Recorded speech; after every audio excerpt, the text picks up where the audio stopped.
Okay, so no easy way to get the engine mount bolt out on Ford Rangers 98 and up when you're talking any Ranger that's got the IFS front suspension. Typically, if you find a video, it's going to say disconnect all the suspension, move the spindle out of the way, move the axle.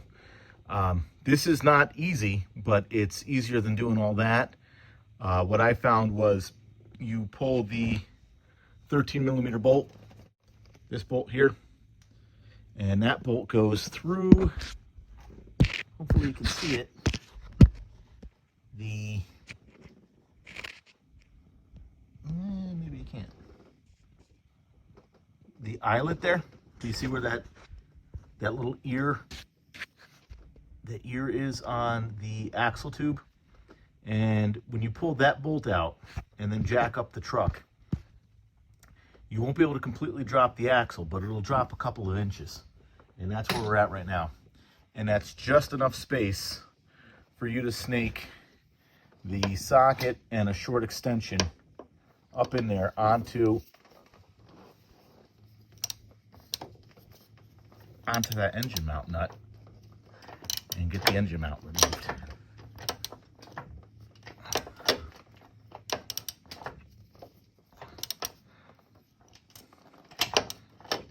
Let's take another look at it from the other side.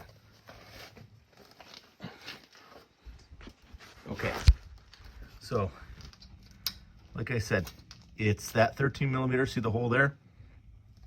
When you pull that out and you jack up the truck, it permits the axle tube to drop about 2 to 3 inches, which is just enough to snake that in there, and then we can loosen that up. And as you can see, just those couple turns, it's already ready to come out. Still not the easiest thing in the world, but it's a lot easier to pull that one bolt and remove the front tire than it is to disconnect all your suspension like pretty much every other video tells you. Hopefully it helps you. Thanks.